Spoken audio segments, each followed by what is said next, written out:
옆에 분들하고 인사를 좀 나누십시다. 반갑습니다. 은혜 많이 받으세요.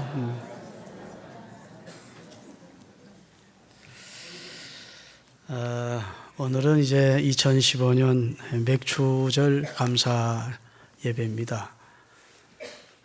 이것은 제가 늘 말씀드리지만 한국 교회나 세계 교회가 제정한 절기는 아닙니다. 성경이 명하고 있는 절기입니다. 거기에 의미가 있습니다. 성경이 명했다는 것은 하나님이 명하신 절기입니다. 하나님께서는 하나님의 백성에게 한없는 은혜를 베푸시고 1년에 적어도 2차례는 의지적인 총동원을 다해서 하나님의 백성들이 하나님이 베푸신 은혜에 감사하는 예배를 드릴 것을 우리에게 명령하셨습니다. 그 두 절기가 첫째는 맥추절이고 둘째는 추수절입니다. 근데 맥추절에 별명이 많이 있어요. 맥주절을 하기도 하고 초실절이라 하기도 하고 77년 49 지나서 77절이라 하기도 하고 77은 49 지나 그 다음날 되기 때문에 오순절이라고 하기도 합니다.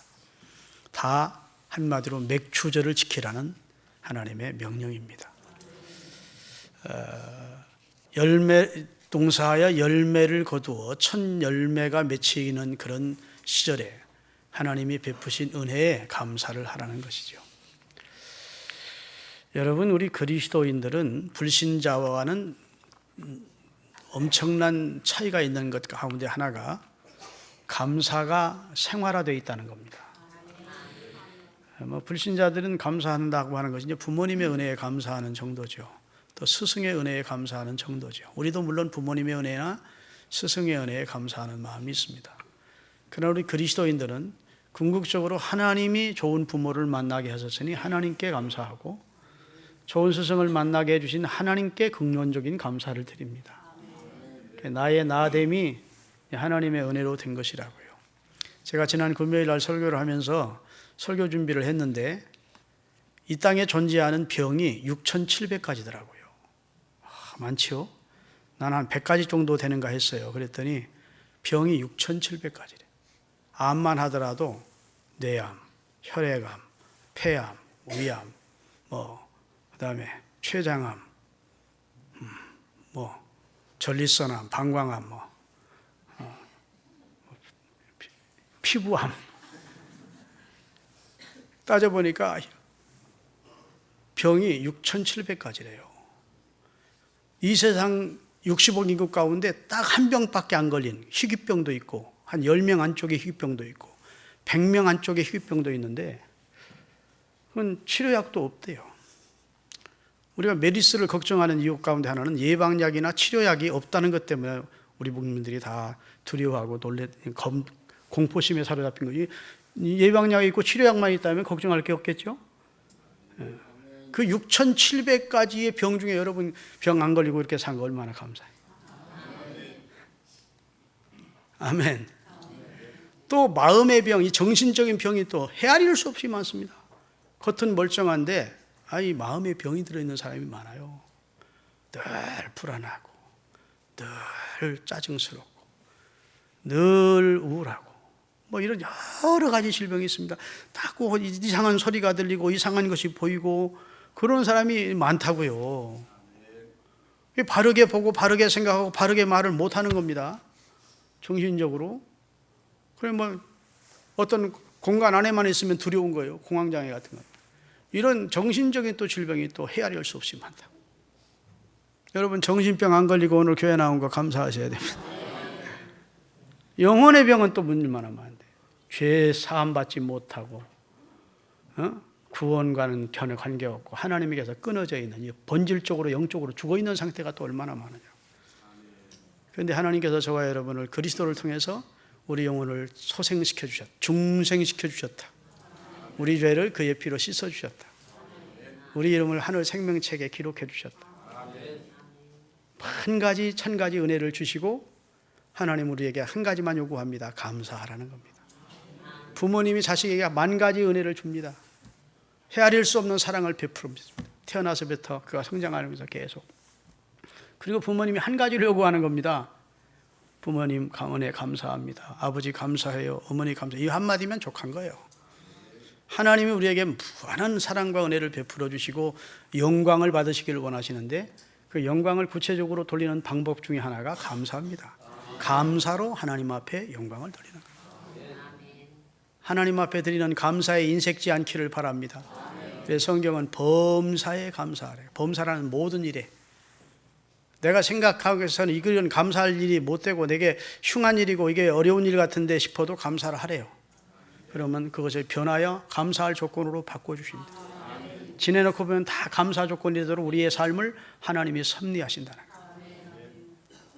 그래서 하나님은 의도적으로 잃었던 감사, 하나님 베푼 은혜를 우리가 잊고 살잖아요. 감사절을 통해서 다시 회복시키라고. 그리고 하나님 앞에 그 절기는 빈손 들고 나오지 말고 하나님 앞에 그 감사함을 따라서 예물을 드리며 감사 예배를 드릴 것을 명하셨기에 세계 교회가 맥추절과 추수절 예배를 드리는 겁니다. 오늘 본문에 의지해서 너희 보물을 하늘에 쌓아두라 하는 예수님의 말씀을 제목으로 정했습니다. 오늘 마태복음 6장에 있는 말씀은 너희 보물을 땅에 쌓아두지 마라 이랬어요. 거기는 조민, 동록이 녹슬기하고 도적이 구멍을 뚫고 도둑질해 간다. 땅에 쌓아두면 그렇다는 거예요. 너희 보물을 하늘에 쌓아두라. 거기는 좀이 조물 쓸지도 못하고 동록이 녹슬기하지도 못하고 도둑이 와서 구멍을 뚫고 훔쳐갈 수 없는 곳이다. 아멘. 그러기에 너희 보물을 진정으로 쌓아야 될 것은 하나님 나라에 쌓아두라. 이렇게 말씀하고 있습니다. 다시 말해 하나님 나라에 저축하라. 하늘의 상급을 쌓는 삶을 살라는 것입니다. 그러면서 주시는 말씀이 네 보물이 있는 그곳에 네 마음도 늘 있다. 그러니까 여러분 보물이라고 하면 우리는 그냥 뭐 다이아몬드 보석이 박힌 가락지, 금괴덩어리, 무슨 뭐 진주 이런 것들 다 보석으로 생각하지만 사실은 각 사람이 느끼는 보석에 대한 보물에 대한 개념은 다 다를 수 있습니다. 그런데 여러분이 스스로 한번 점검해 보세요. 내 마음이 늘 가 있는 곳, 그것이 여러분의 보물입니다. 늘 자식에게 마음이 가 있다. 그럼 자식이 여러분에게 보물이에요. 나는 늘 재물에 관심이 있다. 재물. 그럼 재물이 내게 보험이에요. 나는 뭐 잘 믿든 못 믿든 몰라도 늘 하나님의 나라, 하나님 앞에 설 날이 늘 생각된다. 언젠가 내가 하나님 앞에 설 때인데 라는 생각을 하면서 산다. 그럼 그 사람의 삶은 하나님을 보화로 삼고 하나님을 목표로 해서 사는 삶이 되는 것입니다. 할렐루야. 왜 우리가 땅에 보물을 쌓아두면 안 되느냐? 거기다 쌓으면 안 되는 이유 가운데 하나가 그것은 위험하다는 겁니다. 유한하다는 거예요. 여러분 지금은 은행 제도가 잘 돼 있어서 우리가 보화나 재물을 맡길 만한 은행들이 우리 주변에 참 많이 있습니다. 맡을 뿐 아니라 맡으면 또 이자까지도 우리에게 환산해 줍니다.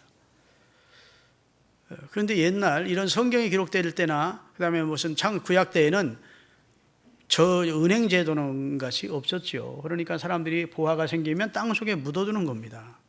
자기만이 아는 은밀한 장소에 보관해 두는 겁니다. 그런데 조문, 옷이나 비단이나 이런 것들을 녹슬게 하는 것이고 동록이라고 하는 것은 쇠붙이를 녹슬게 하는 거예요. 그렇죠? 쥐가 와서 파먹을 수도 있고 그 다음에 이스라엘 집들은 대부분 흙담으로 짓습니다. 그러니까 도둑이 와서 문을 열고 따들을 필요가 없어요. 흙담을 헐고 들어오면 돼. 그러니까 도둑이 와서 구멍을 뚫고 도둑질해 간다. 이 말씀은 당시 이스라엘 사회에서 굉장히 그 설득력이 있는 현실적인 말씀이라고. 그러니까 보물을 땅에 쌓아두지 마라. 너희들이 추구하는 것이 땅이 되어서는 안 된다는 겁니다. 유한하기 그지없는 이상한 100년 미만 살다가 땅에다만 보물을 쌓는 삶을 사지 마라. 너희가 궁극적으로 올라가서 하나님을 배우게 되고 그곳에서 영생할 터인데 그 하나님의 나라의 보물을 쌓아라. 이렇게 말씀을 해주셨어요. 여러분 하나님께서는 시브리서 9장 27절에 사람이 한 번 죽는 것은 정하신 것이고 그 후에는 하나님의 판결이 있다는 겁니다. 아멘.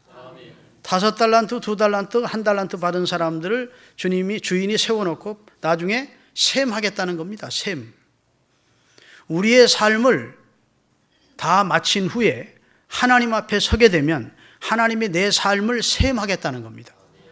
결산하겠다는 겁니다. 그래서 내 삶이 하나님께 보화를 쌓는, 하늘의 보화를 쌓는 형이 상학적인 삶을 살았으면 착하고 충성된 종이라 칭찬과 함께 하나님의 나라를 상속받게 되고 유업을 얻게 될 것이고, 하나님이 내게 주신 생명과 시간과 건강을, 재물을 땅에다만 쌓아두는 형이 하학적인 인생을 살았으면 결국은 하나님 앞에 섰을 때 아무것도 하늘에 쌓아놓은 게 없기 때문에 악하고 게으른 종으로 하나님이 명하시고 바깥 어두운 데로 쫓아 지옥의 형벌을 당하게 될 것이라는 것이 성경의 선언이라고. 우리가 꼭 기억해야 될 것은 언젠가 나는 하나님 앞에 선다는 것을 생각하고 살아야 돼요. 그때 내가 하나님 앞에 상을 받게 살아요. 하늘에 저축해 둔 것이 많아야 된다고 했어요. 아멘.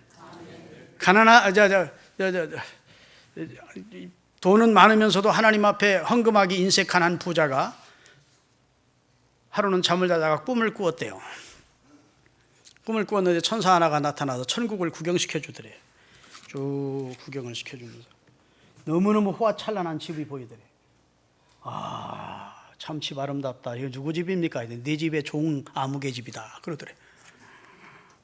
아유, 종에게 저런 집 정도 주면 나는 엄청난 집 주겠다 싶어. 한동안 또 천사가 자기를 끄고 가더니 허름하게 그지없는 다 쓰러져 가는 집 하나가 있대. 천국에도 저런 집이 있나 싶어가지고 그건 누가 살 집입니까? 바로 네가 살 집이다. 그러더래. 그럴 수가 있습니까? 천국만큼 정확한 것은 없다. 네가 행한 대로 한 거야. 네 종은 그 바쁜 가운데, 그 어려운 환경 속에서 하나님의 경전을 위해서 헌신하고 봉사하고 충성하고 하나님 앞에 상급을 쌓는 삶을 살았고, 너는 부자인데도 내게 쌓은 것이 어디 있냐 이렇게 말씀하시더라. 이런 얘기 많습니다. 한 장로님이 천국에 갔는데 쭉 상을 받는데 교회 집사들도 다 좋은 관을 쓰고 씌워주고 하는데 자기는 개털 모자를 탁 씌워주더라는 거죠. 집사들 평신도들은 저는 좋은 관을 씌워주고 나는 개털 모자 씌워줍니까? 넌 개털밖에 받을 게 없다. 직분만 높지 네가 뭐 한 것이 하나님 앞에 쌓은 것이 뭐 있느냐, 그런 얘기를 듣고 충격을 받았다는. 믿거나 말거나 얘기해요. 이건 성경 얘기는 아니니까 참고로 들으시기를 바랍니다. 열심히는 이 세상은 살았는데 도대체 하나님 앞에 인색한 사람들이 많이 있다고. 하나님 나라에 쌓아놓은 것이 없는 사람이 많이 있는가 하면 이 세상에 뭐 크게 가진 건 없어도 몸 바쳐 교회에 헌신하고 물질 바쳐 충성하고 불우한 이웃들을 보면 손을 펴서 들어 도움을 주고 의미 있게 인생을 사는 사람이 많다고요. 그런 사람은 성경에 하나님께 한 것으로 보시고 하나님이 상으로 갚아주시겠다고 약속해 주시고 있는 줄로 믿으시기를 바랍니다. 그래서 하나님을 늘 사랑하는 사람, 늘 하나님께 관심 있는 사람은 하나님 나라의 보화를 쌓겠죠. 그런데 하나님은 그의 의식 속에 하나님은 없어. 그런 사람은 자기를 위해서 쌓고 자기 자식을 위해 쌓고 땅에다가 인생을 보화를 쌓다가 그냥 죽음이 어느 날 닥쳐오면 아이고 헛되구나 한다고요. 나 요즘 TV 유심히 보면요, 엄청난 돈을 가졌던 큰 86세 된 할아버지가 어디서 딴 여자 하나 만나가지고 딸 하나를 낳았어요. 딸들을. 근데 그 원래 둘 딸이 재산을 다 가로채버린 거예요. 왜냐하면 배다른 다른 딸이 그 재산 뺏어갈까 봐. 그래가지고 아버지가 억울해서 딸들을 원수 취급하면서 막 하는 얘기도 나오더라고요. 저 대전에 내가 집에 갔을 때 보니까 어떤 집사, 은행 차장인 집사가 식사 대접하면서 하는 얘기가, 목사님, 자기 은행에 단골 손님, 이제 그 동네 최고 부자가 있었는데 매일 은행을 출근한대. 저금하라. 세 받으면 오고. 그래가지고 토큰 꽂아. 그런데 은행 직원한테. 옛날 토큰 시대. 그래가지고 1등 고객이니까 토큰 항상 주변에 있다가 그분 오면 토큰을 드렸대. 그런데 며칠 안 오더래요. 이상하다 싶어서 알고 봤더니 나중에 부고가 왔대. 그분 돌아가셨다고. 그래서 은행 지점장님하고 자기하고 갔었는데 장례를 못 치렀대요. 막 자식이 8남매가 재산 싸움이, 시체 놓고 싸움이 벌어졌는데, 이야, 따라합니다. 부자에게는 자식이 없고 상속자만 있다더라. 너무 부자 안 된 것도 감사하셔야 돼요. 무섭습니다. 무서워, 돈 앞에서는. 그 인생이 얼마나 그 인생이 성공한 인생이냐고요. 에? 토큰 꿔달라면서 그 엄청난 그 동네 부동산이 거대한 그 양반 거라는데 얼마나 그 불쌍한 인생이냐고. 미국에서 있던 실화인데 돈 많은 갑부가 100만 장자가 세상을 떠났는데 그 사람의 변호를 그 사람의 그 가인 변호사가 나중에 증언한 얘기입니다. 아버지가 죽는데 자식들이 아무도 안 오는 거예요. 자식도 모르고 그냥 돈만 모으는 사람이에요. 그 다음에 그분이 돌아가기 전에 그분의 금고나 그분의 통장을 가지고 그분 밑에서 일하던 그 대리인들이 다 돈 빼가고 다 훔쳐갔다는 거예요. 이야, 얼마나 그 불쌍한 인생입니까? 여기 비슷한 인생을 사는 분이 없기를 바랍니다. 정말 복 있는 사람으로 살려면 하늘에 쌓아야 돼요. 우리 교회 장로님 가운데 한 분이 교인들 애경사가 있으면 찾아다니시는 분이 계세요. 축의금을 들고 혹은 경조비를 들고. 그렇게 뭐 여유가 있는 장로님이 아니신데 그리 하시는 거예요. 교회 헌신하면서. 굳은 일 교회에 또 화장실 청소 다 하시면서. 말씀하시는 게 아니 남은 생에 그렇게 살다가 하나님 앞에 가고 싶다는 거예요. 아멘. 그러면 교인들도 무교 장로님 늘 고마운 장로님으로 기억할 것이고 아이들한테도 편지를 쓰는 거예요. 주은이한테도 편지를 써서 주은아 힘내거라 내가 너 사랑한다. 장로님께 편지를 보내는 거예요. 그 아이 엄마 아빠가 얼마나 고마워하는데 생일을 당한 어린아이였으면 또 편지를 써주신 거예요. 하늘의 상급을 쌓는 겁니다. 그 지혜로운 인생이에요. 슬기 있는 인생이고. 여러분 하나님 앞에 서서 뭐 내놓을 만한 게 있으십니까? 하나님 앞에 세상에서는 부자로 살았는데 좋은 차 타고 살았는데 좋은 집에 살았는데 하나님 앞에 가서 뭐 내놓을 만한 게 있어요? 오늘 예수님의 말씀을 귀담아 들으셔야 돼요. 너희 보물을 땅에 쌓아두지 마라. 아멘. 실컷 돌아가실 때까지 먹고 쓰고 즐길 만한 재물을 쌓아놓고도 더 못 쌓아놓아서 안타까워하다가 세상을 뜨는 거예요. 예, 그것처럼 바보가 어디 있어요? 내가 열심히 번 거 가지고 내가 하나님 앞에 이웃을 위해서 보람 있는 을 위해서 불쌍한 사람을 위해서 그렇게 하나님 앞에 바르게 사용하다가 하나님 앞에 서면 되지. 자식한테는 집 한 채 물려주면 돼. 아멘. 전세 하나 물려주든지 뭐 전세방 얻어주고 애들 공부시킨 다음에는 뭐 새끼들에게 물려주려고 하지 마라. 야, 우리 목사님 고단순에 헌금하게 하려고 별소리를 다 하네. 이렇게 오해하지 마시고 여러분이 궁극적으로 하나님 앞에 섰을 때 뭐 내놓은 게 있었냐 그 말이에요. 막달라 마리아가 자기 7 귀신에서 자기를 구원해 주신 주님의 은혜가 고마워서 그 300데나리온이 넘는 오늘날 말하면 3천만 원이 더 되는 옥합을 깨트려 주님 앞에 부어드렸을 때 사람들은 어리석은 허비한다고 느끼지만 예수님은 칭찬하셨습니다. 참으로 귀한 일을 했다. 그건 허비하는 게 아니야.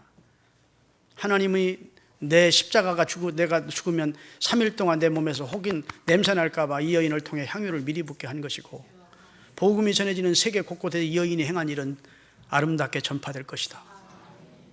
이렇게 축복해 주셨다고요. 나는 어떤 장로님마다 자기는 헌금하는 재미로 산대. 일도 헌금하는 재미로 한대. 얼마를 벌어다 얼마 헌금하고 싶어서. 우리 교회도 이런 분들이 몇 분 있는 걸 경험합니다. 할렐루야. 헌금하는 재미로 사십시오. 봉사하는 재미로 사시고 주님을 위해서 헌신하는 재미로 살아가시는 여러분과 제가 될 수 있기를 주의 이름으로 축원드립니다. 아멘. 자, 그러면 오늘 창세기에 있는 내용을 좀 말씀을 드리려고 그래요. 애굽의 파라오인 바로 왕이 꿈을 꾸었어요. 근데 그 꿈이 이거 참 예사롭지 않은 꿈이라고 느낀 겁니다. 본인이. 이건 길 중간에 어떤 앞날을 말해주는 그런 예조가 있는 꿈이라고 느낀 거예요. 꿈 내용은 이렇습니다. 바로가 꿈을 꾸었는데 아주 튼실하고 아름다운 암소 7마리가 푸른 초장에서 풀을 뜯고 있는데 파리하고 뼈만 앙상한 7마리 암소가 탁 나오더니 그 살찐 소를 다 잡아먹어 버리는 거예요. 그래서 깜짝 놀라 잠을 깼습니다. 참. 그리고 다시 잠이 들었는데 이번에는 튼튼한 이삭 일곱 개가 튼튼한 이삭, 아주 알곡 이삭이 탁 보이더니 그 다음에 7 이삭이 아주 파리하고 동풍에 마른 것 같은 그런 쭉정 이삭이 7이 올라오더니 이 바른 이삭을 다 삼켜버리는 거예요. 그리고 잠을 깼어. 자, 이게 예사롭지 않은 꿈이라고 느낀 것은 처음보다 나중이 다 나쁜 거야. 처음에는 살찐 소, 나중에는 파리한 소. 처음에는 풍실한 이삭, 나중에는 쭉정이. 예사롭지 않잖아요? 그리고 이것을 같은 내용을 반복해서 2번을 꿈꾸었다는 것이 그냥 넘길 수 없는 일이라고 생각돼서 그래서 술객들과 박사들을 불러다가 꿈을 해몽하라 한 것입니다. 해몽이 시원찮아. 그런데 바로 왕의 술 맡은 관원장, 오늘날로 말하면 주방장을 맡고 있던 사람이 자기가 감옥에 갇혔을 때 자기 꿈을 해몽해 준 사람이 있었어. 너무도 정확히 해몽해냈어. 그리고 사형을 당한 암흑의 쩍 맡은 관원장은 그가 해몽한 대로 사형을 당하는 정확한 시부리 청년 요셉이라는 자가 해몽을 잘하는 걸 알게 됐어. 그에게 하나님이 신이 함께 한다는 것도 느꼈어요. 그러니까 지금 왕이 꿈 해몽하는 사람을 찾으니까 버뜩 생각이 나기를 자기가 감옥에 갇혔을 때 자기 꿈을 해몽해 준 요셉이 생각난 것입니다. 왕이여, 시부리 청년 요셉이라는 자가 있는데 그가 하나님의 신이 충만한 사람으로 꿈을 정확히 해몽해냅니다. 그가 해몽한 대로 저는 복직이 되었고 그가 꿈을 해몽한 대로 떡 맡은 관원장은 죽었습니다. 그러냐? 그 어디 있느냐? 감옥에 있습니다. 억울하게 누명 써서 감옥에 갇혀 있었거든요. 그를 데려와라 그런 거예요. 그래서 요셉이 죄수복을 벗고 평복을 갈아입고 단장하고 왕 앞에 선 것입니다. 네가 요셉이냐? 아니에요. 제가 요셉입니다. 내가 꿈을 꾸었다. 이러이러한 꿈을 꾸었다. 너 꿈 해몽을 잘한다며? 그랬더니 제가 꿈 해몽을 잘하는 것이 아니고 내가 섬기는 여호와 하나님이 제게 왕이 꾼 꿈을 해몽할 수 있게 해주실 것입니다. 왕을 사랑해서 왕의 앞날을 위하여 꿈을 주셨을 것입니다. 아멘. 여러분도 자다가 꿈을 꿀 때가 있죠? 그 꿈이라는 것을 백과사전에 찾아보면 잠을 잘 때에 잠을 안 잘 때와 같이 어떤 일이나 사건을 경험하는 정신적 활동이 이렇게 되어 있어요. 잠을 자고 있는데 잠을 안 잘 때처럼 어떤 사건이나 어떤 일이 벌어지는 거예요. 그렇죠? 그게 정신적 활동이라고요. 그러니까 우리가 꿈을 꾼다는 것 자체만 보더라도 정신적인, 영적인 존재임을 알아야 됩니다. 그런데 꿈도 3가지가 있어요. 잠몽이라는 일종의 개꿈이 있습니다. 꿈자리만 뒤숭숭하지 무슨 아무런 뜻도 없는 거예요. 그런 꿈 꾸고서는 심각하게 지지 않기를 주의 이름으로 축원합니다. 그런 꿈을 꾸었으면 무조건 오늘 참 꿈 좋다 그러고 말아. 그거 생각해나고 이거 앞으로 큰일 나겠지 염려하다가 괜히 지레 겁먹지 마시고 하여튼 무조건 무슨 꿈을 꿔서 우리 사람들은 꿈을 꿨다 하면 무슨 좋은 꿈이라고 생각해라 그랬다. 무조건 좋은 꿈. 2번째는 훈몽이라는 게 있습니다. 앞으로 일어날 일에 길한 일이든 흉한 일을 미리 알려주는 미리 예시되는 꿈이 있어요. 근데 꿈을 꾸는 이상하게 그 다음날 얼마 후에 그런 일들이 나타나잖아요. 이거 훈몽인데 그걸 태몽 같은, 예를 들어 현몽 같은 태몽 같은 꿈은 바로 그런 꿈입니다. 그건 무시할 수 없는 꿈이에요. 무언가를 알려주는 꿈이야. 아멘. 3번째 영몽이라는 게 있습니다. 그건 선지자들이 옛날 꾸던 꿈입니다. 하나님의 계시를 통해서 하나님이 선지자들을 통해 하나님의 계시한 방법으로 사용하던 꿈이에요. 그게 영몽입니다. 하나님은 어떤 일을 행하실 때 그 종 선지자들에게 말씀하지 않고는 행하시지 않아요. 하나님의 선지자들에게 꿈을 통해서 혹은 말씀을 통해서 자기가 해야 될 일을 말씀하신다고. 그게 영몽입니다. 그런데 오늘 바로가 꾼 꿈은 개꿈도 아니고 영몽도 아니고 훈몽이야. 길흉간에 자신에게 일어날 일을 미리 보게 해주신 거예요. 그래서 요셉이 꿈 해몽을 하는 겁니다. 왕이시여, 앞으로 사상 유례 없는 풍년을 7년 동안 경험하게 될 것입니다. 그 살찐 암소나 살찐 이삭은 풍년을 말합니다. 것입니다. 7년 동안 풍년을 경험할 것입니다. 그 다음에 사상률이 없던 흉년을 7년 동안 맞게 될 것입니다. 그때 흉년이 너무 극심해서 7년 풍년을 다 잊어버려요. 파리 한 포가 암소를 잡아먹어버리듯 7년 다 잊어버리게 될 것이고 국가의 존망에 걸린 위태한 일입니다. 그때는 우리가 다 망하게 되리이다. 왕이 거듭 같은 꿈을 2번을 꾸었다는 것은 하나님께서 이 일을 시급히 행하시겠다는 뜻입니다. 그러니 왕이시여 지혜롭고 총명하고 능력 있는 국무총리를 세워서 그로 하여금 7년 풍년의 때 백성들이 거두는 모든 곡식의 5분의 1을 창고를 짓고 적치하소서. 아멘. 격앙가를 부르며 흥청망청 낭비하지 말고 곳곳에 감독관을 세워서 풍년의 때 잉여 모든 곡식을 다 적치해 두었다가 7년 흉년이 시작되어 백성들이 배고파할 때 그 창고를 열고 방출, 배급해 주소서. 그리고 이웃나라에 파소서. 그러면 아무 피해 없이 국가는 더 부강해지는 놀라운 역사가 나타날 것입니다. 여러분 같으면 요셉이 이쁘게 보이겠어요? 안 이쁘게 보이겠어요? 이야, 이거 젊은 놈이 굉장히 똑똑하네. 하나님의 신이 함께하는 걸 바로왕이 느꼈습니다. 우리 애굽 땅에 너보다 더 지혜로운 사람은 없을 것 같다. 네가 국무총리 되다고 하고 인장반지를 빼가지고 요셉의 손에 딱 띄워줬다고요. 네가 이 국난을 잘 개척하더라. 그래서 일약 요셉이 애굽의 국무총리가 되는 거예요. 꿈이 이루어진 것이죠. 철부지였을 때 꿈을 꾸었는데 해와 달과 11별이 자기 별에 절하는 꿈도 꾸었고 자기 볕단에 나머지 11단이 절하는 꿈도 꾸었어요. 그래가지고 철없을 때 형님들이랑 아버지 엄마가 밥 먹는데 형님들 나한테 나중에 절할 때가 올 거야? 아버지 엄마도 나한테 절할 때가 와요? 그러니까 형님들이 꼴박 물지. 야 이 새끼야, 형이 동생한테 왜 절을 해? 부모님이 네한테 왜 절을 해? 그렇지 않아도 배다른 동생이라 미워 죽겠는데 미운 소리만 하니까 그렇게 미워하다가 결국은 죽이려고 하다가 애굽의 노예로 팔아버린 것 아닙니까? 그런데 나중에 그렇게 됩니까? 안 됩니까? 야곱이 엄청난 거부였는데 원체 흉년이 계속되니까, 그건 애굽 땅만 아니라 애굽 주변에 있는 모든 국가가 다 흉년이 계속되니까 야곱도 그 거부도 먹을 게 없었어요. 그래서 아들들을 시켜서 애굽의 요셉에게 곡물 사러 보냈는데 자기가 미워한 동생이 애굽의 총리가 된 줄이 어떻게 알았겠어? 그 앞에 넙죽넙죽 다 절한 줄로 믿으시기를 바랍니다. 하여튼 오늘 그 얘기는 재밌는 얘기가 있으니까 성경 상세히 집에 가서 읽어보시고, 여하튼 요셉이 그 어려움을 하나님이 주시는 지혜를 가지고 잘 극복해서 7년 풍년을 지나 7년 흉년의 때 한 사람의 피해도 없이 나라는 더 부강해지는 축복을 받았다고요. 그래서 이 애굽 사람들이 애굽 총리를 너무너무 좋아하게 돼서 나라를 위기에서 건져낸 유명한 명재상이라고. 그래서 요셉의 가족들 70명이 가나안 땅에 살고 있을 때 초청해서 애굽에서 제일 좋은 나일강 밑에 있는 고센 땅을 이스라엘 백성들이 가서 살 수 있도록, 요셉의 가족이 가서 살 수 있도록 그 땅을 준 거 아닙니까?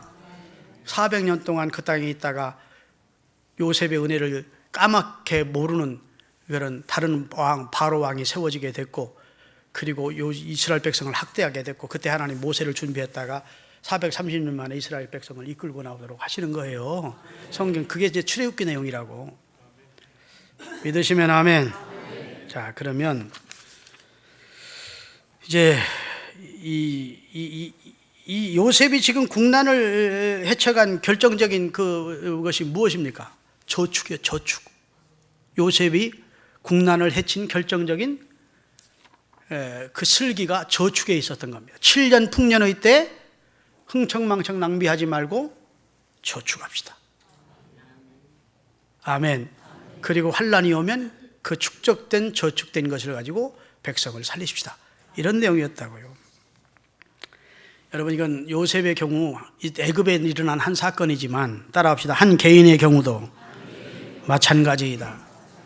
여러분, 풍년이 지나면 흉년의 때가 옵니다. 아멘. 좋은 날이 지나면 굳은 날의 때가 옵니다. 건강한 날이 지나면 질병의 날이 옵니다. 젊은 날이 지나면 늙어 노쇠해지는 날이 오는 거예요. 학생 때, 청년 때는 풍년이 할 수 있어. 나이가 좀 들어서 중년이라도 지금 잘 나가고 있을 때 사업이 여러분 지금은 청년의 때라 할 수 있어요. 풍년이라 할 수 있다고. 믿으십니까? 건강한 날이 지나면 질병의 날이 오고, 젊은 날이 지나면 늙는 날이 오고, 따라합시다. 삶의 날이 지나면 죽음의 날도 다가온다. 그러니까 운명이니까 어쩔 수 없다, 그럴 수 없다고요. 그리고 될 대로 되라는 식으로 포기할 수 없다고. 그렇다고 나는 늙지 않을 거야, 나는 병들지 않을 거야 하고 반항한다고, 항변한다고 병들거나 늙지 않는 게 아니라고. 그렇죠? 운명에 맞선다고 해결되는 것도 아니고, 운명 앞에 포기한다고 되는 것이 아니라고. 운명을 요리해야 돼. 내게 어차피 늙는 날이 올 터인데, 내가 어차피 죽는 날이 올 터인데, 그때 하나님 앞에 섰을 때를 생각하면서 사는 게 슬기예요. 바로 그 얘기를 예수님이 하고 있는 겁니다. 너희가 이 세상에 영원히 살지 못해 언젠가는 하나님 앞에 선다. 그러니 하늘에 너희 보화를 쌓아두라. 아멘. 젊은 날이 지나면 늙는 날이, 건강의 날이 지나면 질병의 날이, 삶의 날이 지나면 죽음의 날이 오는데 하나님 만날 준비를 하라는 거죠. 할렐루야. 자, 그러면 무엇을 준비해야 되느냐? 첫째는 물질을 준비하자. 아이고, 설교 끝난 줄 알았더니 이제 첫째는 큰일 났네, 여러분. 따라합시다. 재물을 저축하자. 버나드 쇼라고 하는 사람은 말하기를, 내 일생, 내 삶에 가장 유익을 준 것이 있다면 그것은 저금 통장이었다라고 고백을 하고 있어요. 여러분, 저축이 나쁜 게 아닙니다. 저축은 애국하는 것이고, 할 수 있는 대로 흥청망청 낭비하지 말고 저축하셔야 돼요. 적금도 드시고, 보험도 드시고, 저축도 하시고. 아멘. 우리 세대만 하더라도 저축이 생활화되어 있었어요, 어려울 때. 근데 요즘 젊은 사람들은 저축을 별로 안 한다고 하더라고. 어차피 또 벌 텐데 이렇게 생각하고.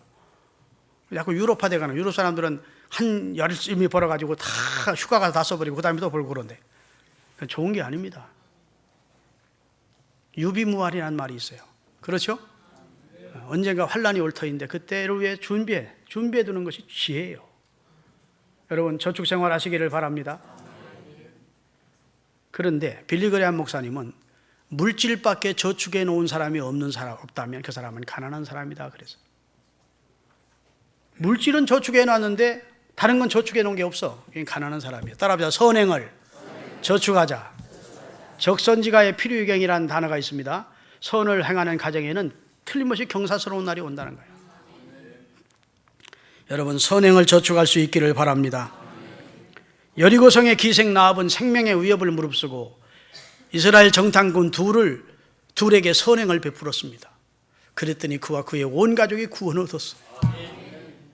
사도행전의 드보라라는 여성은 그가 여유 있을 때 옷을 지어서 가난한 과부들과 고아들의 옷을 지어 입혀 주었어요.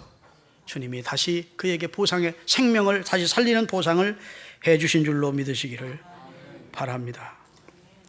홍환성이라는 장로님, 병원 원장 장로님이 계셨는데 그분이 북한에서 살았대요. 그런데 하루 저녁에 냉장이 터져서 복막염이 되어가서 생명의 위협을 느끼고 있는 위독한 아이를 데리고 온 엄마가 있었대요.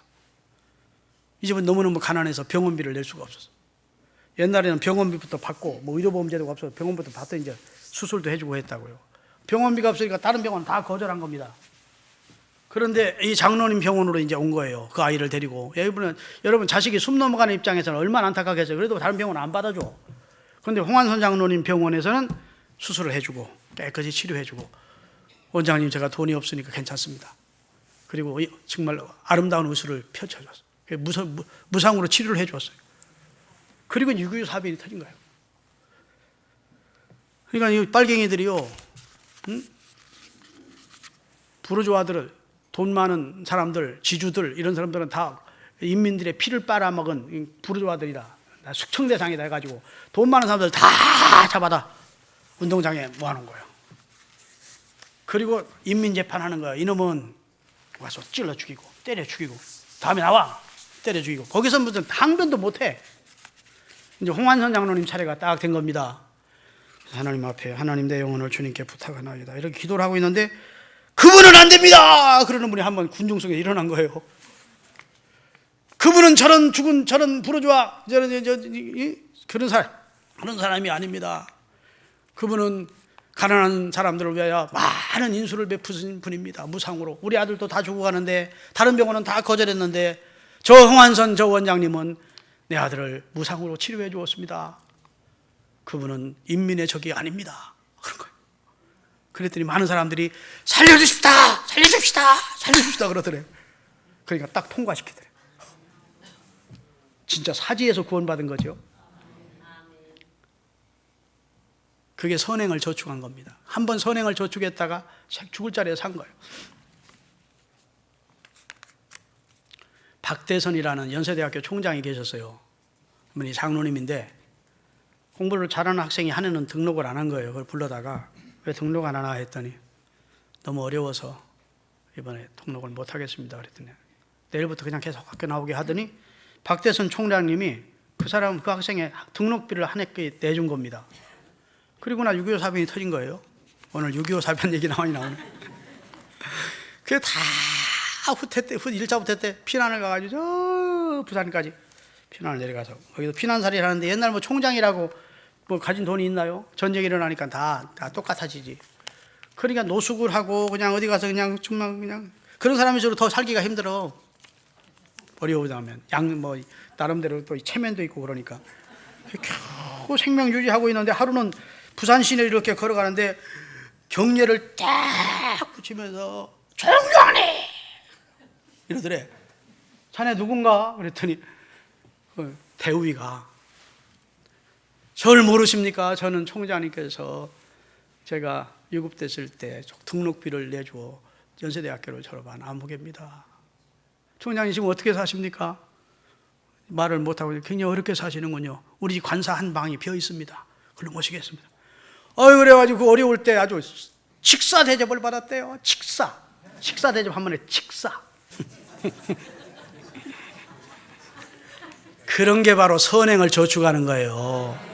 여러분 자식들에게 1억, 100억, 1000억 똑같이 고맙다 소리 한번 들으면 끝나.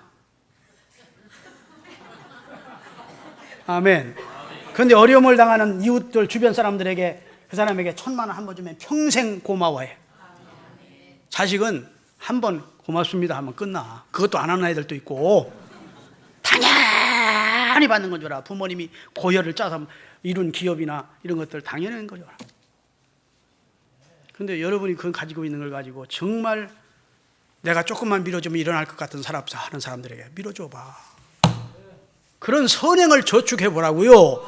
그러면 하나님이 그걸 기쁘게 여기시고 그것이 진짜 선행을 저축해서 하나님 앞에 상 받을 일이고 사람들에게 고마움을 받을 일이에요. 잠언 19장 17절.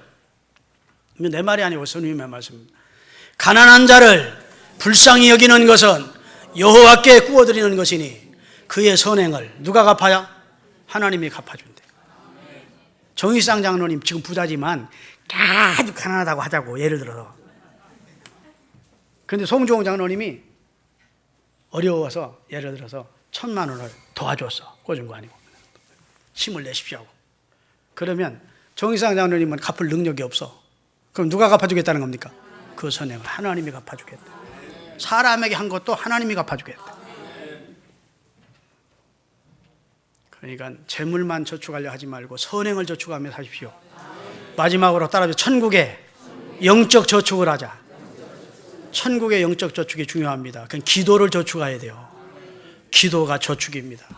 기도해 놓으면 틀림없이 응답을 받게 돼 있어. 당대에 은혜 주지 않으면 후대에 따라 하나님이 응답해 주셔. 기도만큼 정확한 것이 없음을 믿으시고 기도 저축하세요. 두 번째, 여러분의 재물을 하나님 앞에 온전한 11조로 혹은 선교 헌금으로 뭐 이런 걸 하나님 앞에 봉헌해서 하나님 앞에 저축하시는 은혜가 있기를 주의 이름으로 축원합니다. 하나님 앞에 인색하지 마십시오. 여러분의 몸을 저축하세요. 다시 말해서 여러분이 주신 재능이나 시간을 주님의 교회가 몸을 필요로 할 때, 봉사를 필요로 할 때, 헌신을 필요로 할 때 몸을 헌신하세요. 믿으십니까? 한마디로 말해서 너희 보화를 하늘에 쌓으라는 말은 너희 인생을 하늘에 쌓으라는 겁니다. 너희 인생 자체를 하늘에 쌓는 삶을 살라는 거예요. 이 얘기만 하고 마치겠습니다. 미국에 브루클린이라고 하는 농촌교회가 있었는데 그 교회 나이만 귀초 목사님이라는 분이 목회를 했어요. 아주 헌신적인 목회를 했습니다. 그리고 나이가 70세가 넘어서 은퇴를 했습니다. 은퇴를 하면서 헨리워드 비처라고 하는 자기 아들 목사에게 그 담임 목사직을 넘겨주었습니다. 아들 목사님이 설교를 하고 은퇴한 지 한 10년이 지나니까 나이가 80세가 넘어서 진짜 초라해지셨습니다. 뭐 힘도 없으시고 기력도 세지시고 아들 목사 헨리워드 비처 목사가 단에 섰고 주일날 예배를 드리는데 바로 송 장로님 앉은 자리 유자리쯤에 아버지 은퇴 목사님이 앉아 계신 겁니다. 머리는 훌륭하시고 이제 나이 들으셔서 살도 다 빠지시고 형색이 초라하십니다. 아들 목사가 너무 안타까운 거예요. 그래서 설교를 하시다가 아버님 목사님, 아버님의 전체 인생을 다 하나님 나라에 저축하시고 지금은 텅 빈 집과 같습니다. 그랬대. 초라하기 그지없는 텅진 집 같으네요. 그러니까 고개를 끄덕끄덕 아들 목사님을 끄덕끄덕 그래서 아버님 목사님, 제가 아버님의 총기나 아버님의 건강이나 아버님의 소원을 다시 돌려달라고 하나님 앞에 기도를 해야 되겠습니다. 그랬더니 아닐세. 이미 하나님 나라에 하나님이 내가 하나님 나라에 다 저축해 놓은 곳인데 아닐세. 멋있는 얘기죠. 지금은 초췌하지만 그의 삶 전체는 하나님 나라에 저축을 해놓았다는 거예요. 다시 돌려달라고 할 필요가 없대. 나는 그 나라에 가서 상을 받겠다는. 디모데후서 6장 4장 6절에서 8절 읽겠습니다. 다 같이. 전제와 같이 내가 벌써 부음이 되고 나의 떠날 기약이 가까웠도다. 내가 선한 싸움을 싸우고 나의 달려갈 길을 마치고 믿음을 지켰으니 이제 후로는 나를 위하여 의의 면류관이 예배되었으므로 주 곧 들어오신 재판장이 그날에 내게 주실 것이며 내게만 아니라 주의 나타나심을 사모하는 모든 자에게니라. 이런 고백을, 바울과 같은 고백을 여러분과 저도 하면서 세상을 마칠 수 있게 되기를 주의 이름으로 축원합니다. 그러려면 하나님 나라의 보화를 쌓는 삶을 추구하시기 바랍니다. 기도하시겠습니다.